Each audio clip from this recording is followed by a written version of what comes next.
Darren. August's residential data for the market just dropped today. It is September 13th, so we'll be going over that today. But first, I wanted to show that I just closed on another commercial deal. A little bit awkward, but it was a sale and leaseback, and really excited and really grateful to do this deal together with the local business owner. But I'm going to put out another video about that later. But yeah, let's jump into the data real quick. All right, so this is the residential data.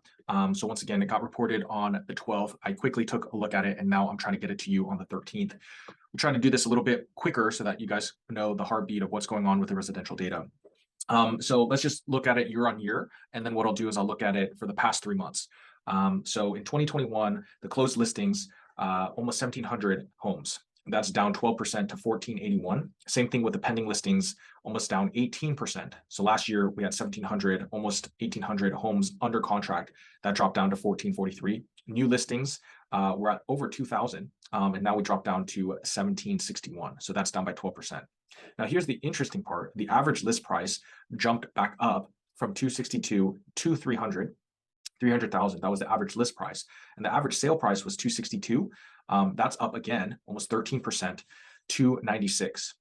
The average percent of selling price to list price is actually down from 100% down to 99.65. Average days on market stayed about the same, 15.43, 15.84. And then end months of supply inventory. This is still down really low. We have 4,000, almost 4,500, but now it's only 2,500-ish. That's down almost 45%. And then same thing, end month supply, 3 months down to almost 1.7. That's year on year, but what I'd like to take a look at is the past 3 months. So once again, July, we had an interest rate hike, and then we saw the market kind of have its frenzy. But what I'll take a look at is, once again, June, July, and August. So the closed listing, 1,400, 1,300, then back up to 1,400. So it's actually trending upwards, closer to June's, but July, we saw a pretty big dip.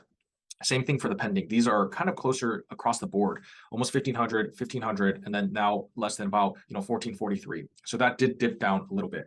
New listings dipped down pretty significantly also, 2,000, 1,800, now 1,700.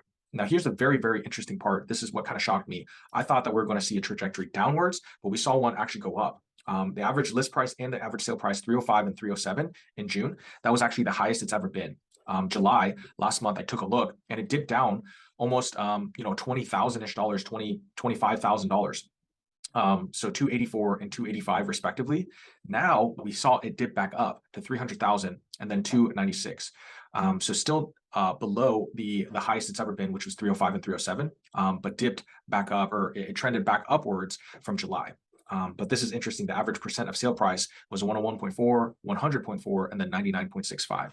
So it seems like the buyer's premium, the seller's premium of going above and asking, you're seeing things go below asking now. Average is now below asking. But the average days on market, 13.34, 13.65, and then trended upwards almost 16 days. That's still pretty unhealthy in my opinion. End month of supply inventory, the lowest it's ever been was like 1,200. Now we're getting back to 2,000, 2,400, and then there's just a slight increase, 2,483, and then respectively month supply of inventory, 1.39, 1.68, and 1.74. So really interesting numbers. So all this data is really interesting. I, for one, was thinking that in August, the actual median price point of home would drop down significantly, or at least, 5 to 10 grand. But the opposite happened, actually. The price actually increased by almost 10 grand. Also, I thought that we would have a little bit more inventory on the market, but we ended up being closer to 1.7, which last month was 1.68. So really not that high of an increase. What's interesting to me is the average sale price to list price percentage. Previously, it was like 101%, dropped down to 100%. Now we're below 100%. What that means for the buyers is that maybe you can be a little bit aggressive when it comes to the list price, any credits, and then waiving contingencies too. So all in all, very healthy. When it comes to the interest rates rising, that was in July. A lot of the market had kind of factored that in. Now in September, we should be expecting another 75 basis points increase.